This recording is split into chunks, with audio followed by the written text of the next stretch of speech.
2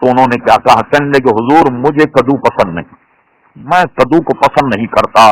یہ کہنا تھا کہ امام ابو یوسف نے تلوار میان میں سے نکال کر کے اس پر سوٹ لی، فرمایا فوراً تجدید ایمان کر وگرنہ تیرا سر قلم کر دوں گا، میری تلوار میں اپنی تلوار تیرا سر قلم کر دوں گا۔ اور یہ کہا کہ تو نے ایسی چیز کو ناپسند کیا جو پیارے مصطفیٰ کو پسند کی۔ اللہ اکبر، حضور کی پسندیدہ چیز کی تصغیر بھی جائز نہیں ہے۔ دیکھا آپ نے؟ اچھا، بعض لوگ کہتے ہیں کہ حضور علیہ الصلوۃ والسلام نے گویا اپنی توہین پر معاف کر دیا عبداللہ بن ابی کو۔ حضور والا پورا طریقہ پڑھیے، پورا حدیث پڑھیے، اس کی حواشی پڑھیے، علماء کا فیصلہ پڑھیے۔ اس نے کیا، عبداللہ بن ابی جو رئیس المنافقین تھا، اس نے کیا کیا کہ جب حضور علیہ السلام ہجرت کی، ہجرت کرنے کے بعد اس کے زبان سے یہ کلمہ نکل گیا کہ ہم لوگ عزت دار لوگ ہیں، اور حضور کے لیے اس نے بہت گندا لفظ استعمال کیا، یعنی یہ کہ وہ عزت دار نہیں۔ ہم جب عزت دار لوگ مدینے میں جائیں گے تو وہاں سے ان سب کو نکال باہر کر کے اس نے ذلیل اور تذلیل کا جملہ نبی کریم علیہ السلام سے منسوب کیا، اسے پیش کیا گیا حضور کے دربار میں۔ جن صحابی نے یہ مقدمہ پیش کیا وہ اپنے مقدمے کے ثبوت میں 2 گواہ نہیں لائے، 2 گواہ اس وقت موجود نہ تھے، اور عبداللہ بن ابی نے قسم کھا کر اپنا مقدمہ جیت لیا۔ ظاہر ہے کہ بغیر گواہ کے کسی کو ایسا معاملہ نہیں ہوگا۔ اچھا بھی اب حضور نے اسے چھوڑ دیا۔ یہ دلیل نہیں ہے کہ حضور علیہ السلام کو گالی دینے والے شخص کو حضور علیہ السلام نے اپنے دربار میں بلایا اور اس کو چھوڑ دیا، یہ نہیں۔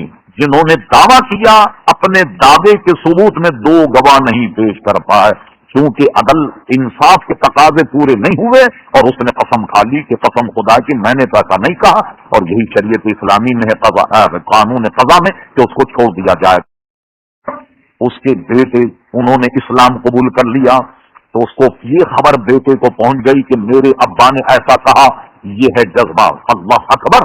بھرے بازار میں انہوں نے اپنے ابا کو پکڑ لیا، اور پکڑنے کے بعد ان کے سر پہ تلوار رکھ دی، اور اس نے کہا تو بھرے بازار میں اعلان کر کہ مصطفیٰ ان کے ساتھی جو ہیں وہ عزت دار ہیں اور میں ذلیل ہوں۔ یہ اعلان کر، تو نے یہ بات حضور کے لیے کہی، مرتا کیا نہ کرتا۔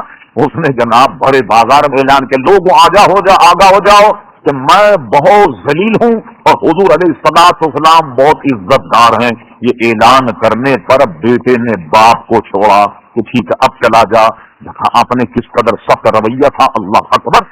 آپ نے سنا ہوگا حضرت صدیق اکبر کے بیٹے عبد الرحمن ابن ابی بکر، یہ بہت بعد میں ایمان لائے۔ غزوہ بدر میں یہ کفار مشرکین کے ساتھ جنگ لڑ رہے تھے حضور علیہ السلام کے مد مقابل۔ یہ جب ایمان لائے تو ایمان لانے کے بعد انہوں نے اپنے ابا سے تل کے رتن کہا کہ ابا حضور، غزوہ بدر میں آپ میری تلوار کی رینج میں آ گئے، لیکن میں نے آپ کو باپ سمجھ کر چھوڑ دیا۔ صدیق اکبر کا چہرہ متغیر ہو گیا اور سرخ ہو گیا۔ فرمایا عبد الرحمن، اگر اس وقت تو میری تلوار کی زد میں آ جاتا، قسم خدا کہ میں تجھے بیٹا سمجھ کر رحم نہیں کرتا، تجھے قتل کر دیتا، کہ نبی علیہ السلام کے مد مقابل تو آیا تو صحابہ کرام، خلفاء راشدین، ائمہ مجتہدین، یہ بھی میں ثبوت دیتا، امام باقر صادق، امام جعفر صادق، ان کے پاس یہ مقدمے آئے تو ان سبوں نے مقدمہ یہی دیا کہ ان کو قتل کر دیا جائے۔ تو توہین رسالت کی توبہ نہیں، قتل ہر طریقے سے ہوگا۔ اب آئیے، بعض لوگوں نے فقہا کے کچھ اختلافات سے کچھ فائدہ اٹھایا اور یہ سمجھا کہ شاید وہ اگر معافی مانگ لے تو اس کو چھوڑ دیا جائے گا۔ اس کی حقیقت بھی آپ ملاحظہ فرمائیے، وہ یہ ہے کہ جس شخص نے حضور کی شان میں گستاخی کی اور وہ یوں ہی پکڑ لیا جائے بغیر توبہ کے، کہیں اس کو گرفتار کر لیا جائے، چلیے اس کو سزائے موت دے دی جائے۔ ایک شخص آن کر کے یہ کہہ دے کہ مجھ سے یہ غلطی ہو گئی اور میں اب توبہ کرتا ہوں، اور سارے فقہا کہتے ہیں کہ توبہ مقبول نہیں، یا بعض فقہا نے کہا کہ اس کی توبہ مقبول ہے، اس کی توبہ مقبول ہے۔ یہ دیکھیے، سب تو کہتے ہیں قتل کیا جائے، بعض کہتے ہیں کہ توبہ مقبول ہے۔ اعلیٰ حضرت امام اہل سنت فاضل بریلوی نے اپنے فتاوی رضویہ میں اس گتھی کو یوں سلجھایا، فرمایا بات اصل میں یہ ہے کہ جن فقہا نے یہ کہا کہ توبہ اس کی مقبول ہے، اس کا معنی کیا ہے، اور جنہوں نے کہا کہ قتل کیا جائے گا، اس سب کا فلسفہ یہ ہے، 6 جلد میں کوئی اہل علم یہاں جو فتاوی رضویہ سے دلچسپی رکھتے ہوں، صفحہ نمبر 127، 28، 29، 30 یہ ملاحظہ فرما لیجیے، بحث یہاں موجود ہے۔ وہ یوں ہے تطبیق اس میں، فرما کہ کوئی آدمی اگر گستاخی مصطفیٰ میں قتل کر دیا جائے تو قتل کرنے کے بعد وہ بظاہر مسلمان کیوں نہ ہو، اسے کفن نہیں دیا جائے گا، اسے نہلایا نہیں جائے گا، اس کی نماز جنازہ نہیں ہوگی، مسلمان کے قبرستان میں دفن نہیں ہوگا، بلکہ فتاوی میں ہے کہ اس کی لاش کو ایک گڑھا کھود کر اور ڈال کر کے پتھر بجری سب ڈال کر اس کو بند کر دیا جائے تاکہ اس کی بدبو سے لوگوں کو تکلیف نہ ہو، یہ اس کی سزا ہے۔ ٹھیک، اچھا ایک آدمی نے توبہ کر لی، اب توبہ کرنے کے بعد بھی قتل کیا جائے، سوال یہ پیدا ہوا کہ پھر توبہ قبول کر لی تو قتل کیوں ہو؟ امام اہل سنت کہتے ہیں بات اصل میں یہ ہے کہ جس شخص نے قتل سے پہلے توبہ کی قاضی کے سامنے کہ میں نے حضور کی شان میں گستاخی میں توبہ کرتا ہوں، اس کی توبہ مقبول ہونا کا معنی یہ ہے کہ اس کے قتل کیا جائے گا اور قتل کرنے کے بعد اسے غسل دیا جائے گا مسلمانوں کی طرح، اسے کفن پہنایا جائے گا، اس کی نماز جنازہ ہوگی اور اسلامی اور مسلمانوں کے قبرستان میں دفن کیا جائے گا۔ اور توبہ کرنے کا فائدہ یہ ہوگا کہ اسے غسل، کفن، نماز جنازہ، مسلمانوں کے قبرستان میں دفن، اور امام اہل سنت کہتے ہیں توبہ کا اثر یہ ہوگا کہ ابدی عذاب سے بچ جائے گا، ابدی عذاب سے بچ جائے گا، مگر قتل ہر صورت میں کیا جائے گا۔ اور اگر اس میں نرمی برتی جائے کہ توبہ کا معنی یہ ہے کہ اسے چھوڑ دیا جائے، نہیں، قتل تو کیا جائے گا، اور اگر چھوڑ دیا جائے، ہر گلی میں ایک آدمی حضور کا گستاخ پیدا ہوگا، کہے گا کہ میں توبہ کرتا ہوں، ہر آدمی جرم کرے گا، کہے گا کہ میں توبہ کرتا ہوں، عزیزان گرامی دین ایک کھیل ہو کر کے رہ جائے گا۔ یہ معنی ہے توبہ قبول ہونے کے، اور یہ معنی ہے کہ جو شخص حضور کی شان میں گستاخی کرے تو گویا وہ جو ہے وہ قتل کیا جائے گا، جس کو بہت آسان انداز میں نے آپ کے سامنے عزیزان گرامی پیش کیا۔ اب ایک مثال دیتا ہوں میں، یہ ایک جزیہ یہ ہے اور اس پہ سب متفق، اور یہ نہیں کہ ایسا کیا جائے، نہیں، جس شخص نے اللہ کی شان میں گستاخی مرتد تو وہ بھی قتل کیا جائے، لیکن اگر وہ یہ کہے کہ میں توبہ کرتا ہوں، میں نے جو الفاظ کہے، قاضی اس کی توبہ قبول کر لے گا اور اس کو چھوڑ دے گا۔ بلکہ یہ تک ہے فقہی جزیات کہ قاضی نے اسے بلایا اور بلانے کے بعد کہا کہ تمہارے متعلق گواہی ملی ہے کہ تم نے اللہ کی شان میں گستاخی کی، وہ کہا توبہ توبہ میں نے تو ایسے کلمات نہیں کہے، تو قاضی قضات کا اصول یہ ہے کہ وہ یہ اعتراف کرنے پر کہ میں نے اللہ کی شان میں کوئی گستاخی نہیں کی، اس کو رہا کر دیا جائے گا۔ کیوں ہے یہ؟ اور یہاں توبہ پہ رہا نہ ہو، بڑا عجیب فلسفہ ہے۔ بات یہ ہے کہ اللہ تعالیٰ غفور الرحیم ہے، وہ اپنے بندوں کی توبہ قبول کرنے والا، وہ اپنے بندوں کی توبہ قبول فرماتا، ان کے گناہوں کو معاف کرتا، وہ تو اس کی توبہ قبول کر لے گا، لیکن حضور کی توبہ قبول کیوں نہیں؟ یہ حق العبد ہے، یہ حضور کا حق ہے کہ حضور علیہ السلام معاف کرے۔ یہ بالکل ایسی بات ہے، خدا نہ خواستہ ہماری یہاں جیسے واقعات بہت ہوتے رہتے ہیں، کوئی 1 کروڑ کی چپت دے کے جاتا ہے بازار کو، 2 40 کروڑ کی چپت لگا کے چلے جاتے ہیں بڑے بڑے بیپاری لوگ، تو آپ جانتے ہیں کوئی آدمی ایسا کام کر کے چلا جائے اور میرے سامنے وہ بیچارہ آئے ایک آدمی کہ مولانا میں تو لٹ گیا، یہ ہو گیا، وہ ہو گیا، فلاں آدمی یہ لے جائے، تو میں اس کو کہوں کہ میں نے اس کی طرف سے تمہیں معاف کر دیا، آئے میرے پاس کسی کو میں کہتا ہوں فلاں کا جو میں نے معاف کر دیا، میں کون ہوتا ہوں بھائی معاف کرنے والا؟ پیسے دو گے تو جان چھوٹاؤں، میں معاف کرنے والا کہوں؟ تو حضور کی شان میں گستاخی ہو، میں اور آپ اس کو کیسے معاف کر سکتے ہیں؟ ہم مجازی نہیں کہ اس کو معاف کریں گے، تو حضور علیہ السلام کہا ہے کہ وہ معاف کرے، میں آپ اس کو معاف نہیں کر سکتے، اس لیے نبی کا توہین کرنے والا واجب القتل ہے۔ اب آئیے ایک بات اور، صحابہ کرام، اچھا اس پر حضرت صدیق اکبر سے نہ سنیے کیا ہے، کچھ لوگ آپ کے پاس آئے اور آنے کے بعد کہا یا امیر المومنین یا صدیق اکبر فلاں آدمی نے آپ کی شان میں گستاخی کی، کیا اس کو قتل کر دیا جائے؟ تو صدیق اکبر کا یہ جملہ ہماری یہاں تعزیرات میں بہت زیادہ اہمیت رکھتا ہے، کتب فقہ میں صدیق اکبر نے کہا نہیں، اس کو چھوڑ دیا جائے، یہ صرف نبیوں کے ساتھ خاص ہے کہ کوئی نبی کی شان میں گستاخی کرے اس کو قتل کر دیا جائے گا، صدیق اکبر کی شان میں کوئی گستاخی کرے تعزیر لگائی جائے، اسے سزا دی جائے گی، مگر قتل نہیں کیا جائے گا۔ صدیق اکبر نے کہا یہ حق حضور علیہ السلام کا ہے اور انبیاء کا ہے کہ جو ان کی شان میں گستاخی وہ قتل کیا جائے گا، اور صحابہ کرام کی شان میں گستاخی کرنے والے کو عزیزان گرامی سزا دی جائے گی۔ صدیقہ کے جملے سے پتہ لگا یہ حق انبیاء اور حضور علیہ السلام کا ہے کہ جو ان کی شان میں گستاخی کرے وہ عزیزان گرامی قتل کر دیا جائے گا. ہر دور میں یہی ہوتا رہا، ہر دور میں جو گستاخ تھے انہیں قتل کیا. مغلیہ دور لیجیے، اکبر کا دور، اکبری دور بڑا عجیب و غریب دور تھا کہ اس نے تو اپنا خود ایک دین بنا لیا، مگر اس زمانے بھی حضور کے گستاخ کو قتل کیا گیا.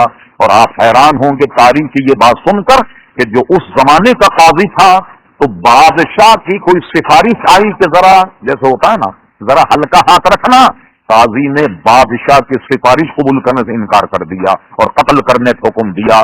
یہ ایسا سنگین جرم ہے. اور ہے کیا، میں عرض کر رہا قاضی ایاز حضور کسی بھی نبی، جیسے باہر پروپیگنڈا ہو رہا کہ حضور کی شان، ارے کسی نبی کی شان میں گستاخی کرے وہ واجب القتل ہے. کسی نبی، عیسیٰ علیہ السلام، موسیٰ علیہ السلام، کسی کی شان میں گستاخی کرے وہ آدمی واجب القتل ہے. قاضی ایاز مضمون کو آگے بڑھاتے وہ کہتے ہیں کہ یہ بھی گستاخی ہے کہ حضور علیہ السلام کے نال کو کوئی نوائل کر دے، یہ بھی گستاخی، یعنی اس کی تصغیر بیان کر دے، یہ بھی گستاخی ہے.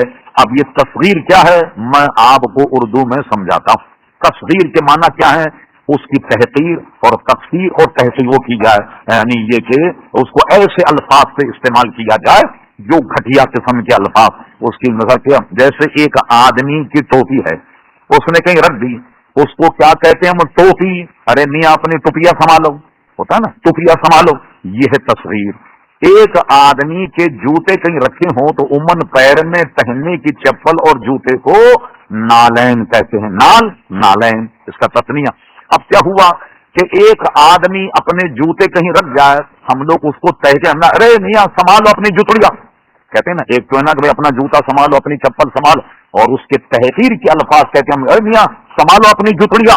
یہ ہے تصغیر، یعنی وہ چیز جو حضور سے نسبت رکھتی ہو اس کی اگر تصغیر کی جائے کہ حضور کے نال مبارک کو کوئی نوائل کہہ دے، اس میں تصغیر سے قاضی ایاز کہتے ہیں اس کی بھی تکفیر اور اس کی بھی سزا جو ہے وہ مرتد والے کی سزا ہے کہ اس نے ایسی شے کی تصغیر کی ہے کہ جس کا تعلق پیارے مصطفیٰ صلی اللہ علیہ وسلم سے ہو. تو آپ نے دیکھا یہ کیسا مسئلہ ہے عزیزان گرامی.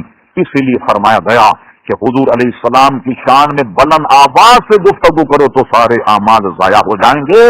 ایک آیت ہمیں گفتگو سے اور وقت میں کرنے، ایک ایک آیت کو بنا کر کے انشاءاللہ عنوان. اب کیا ہوا غور کیجیے، اللہ تبارک و تعالیٰ اپنے حبیب علیہ الصلوۃ والسلام پر کتنا رحیم اور کریم، حضور کی عظمت اور عزت کو اللہ تبارک و تعالیٰ اپنے بندوں پر کس طریقے سے نافذ کرتا. اسی جگہ آگے جو آیت میں نے پڑھی سورہ حجرات، کچھ لوگ آنے کے بعد انہوں نے کیا کیا، آواز دینی شروع کر دی ملاقات کے لیے حضور علیہ السلام کو. دروازہ نہیں پیٹا، کوئی گھنٹی تو تھی نہیں اس زمان، آواز دی بھائی ہم فلاں فلاں جگہ سے آئے، آپ ذرا باہر تشریف لے آئیے. اللہ کو بہت ناگوار گزرا کہ میرا حبیب محوی استراحت ہو، وہ آرام فرما رہا، اور کوئی آن کر میرے حبیب کو آواز دے کر کے اٹھائے اور کہے باہر آئیے ہم فلاں جگہ سے آئے. ربی کریم نے ارشاد فرمایا ان الذین ینادونک من وراء الحجرات اکثرهم لا یعقلون. اور اے میرے حبیب جو تجھے دروازے کے باہر سے پکارتے ہیں بلاتے ہیں ان میں اکثر ایسے لوگ جو عقل نہیں رکھتے، ان کو لا یعقلون سے تعبیر، عقل نہیں رکھتے کہ میرے حبیب کو باہر سے آواز دیتے ہیں. چلیے ہم پوچھتے ہیں اے اللہ تبارک و تعالی تو ہی بتا دے، ہم بڑی دور سے آئے ہیں، پاکستان سے آئے ہیں، کراچی سے آئے ہیں تیرے حبیب سے ملنے، تو ہم کیا کریں؟ کیا دروازہ کھٹکھٹائیں؟ خبردار. کنڈی کھٹکھٹائیں؟ نہیں. گھنٹی بجائیں؟ نہیں. اچھا آواز دیں؟ نہیں. اب مولا کیا کریں؟ سنیے قرآن ہے یہ وَلَوْ أَنَّهُمْ صَبَرُوا، تم کو چاہیے کہ میری حبیب کے دروازے کے صبر کر کے کھڑے ہو جاؤ. مولا کب تک کھڑے ہوں؟ 8 گھنٹے کھڑے ہو جائیں تو دروازہ کھٹکھٹا دیں؟ کیا 20 گھنٹے 24 گھنٹے ہو جائیں تب دروازہ کھٹکھٹائیں؟ مہینہ گزر جائے تو بیٹھے رہیں تیرا حبیب باہر نہ، کیا دروازہ کھٹکھٹائیں؟ وَلَوْ أَنَّهُمْ صَبَرُوا، خبردار صبر کر کے بیٹھے رہو. مولا کب تک صبر کرے؟ حَتَّى تَخْرُجَ إِلَيْهِمْ، جب تک میرا حبیب خود باہر نہ نکلے، جب تک میرا حبیب خود باہر نہ نکلے. حَتَّى تَخْرُجَ إِلَيْهِمْ، اس وقت صبر کر کے کھڑے ہو جاؤ. لَكَانَ خَيْرًا لَهُمْ، اور یہی تمہارے حق میں بہتر. واللہ غفور رحیم، اللہ تعالیٰ اپنے بندوں کے گناہوں کا معاف کرنے والا مہربان ہے. یہ ادب ہے پیارے مصطفیٰ علیہ السلام کا. اور سبحان اللہ، اللہ تبارک و تعالیٰ اہل سنت مبارک کرے یہ وہ گروہ ہے جو پیارے مصطفیٰ صلی اللہ علیہ وسلم کا ادب کرتا. ان کے علاوہ جتنے کوئی صحابہ کا گستاخ، کوئی کسی کا گستاخ، کوئی کسی کا گستاخ، کوئی کسی کا گستاخ اہل سنت ہے جو الحمدللہ اپنے دل میں سب کے لیے عزت اور وقار رکھتے ہیں. استاد زمن شہین شاہ سخن مولانا حسن کتنی پیاری بات کہہ گیا، حسن سنی ہے، افراط و تفریط اس سے کیوں کرو کہ حسن سنی ہے، افراط و تفریط اس سے کیوں کرو کہ ادب کے ساتھ رہتی ہے روش ارباب سنت کی. وما علینا الا البلاغ.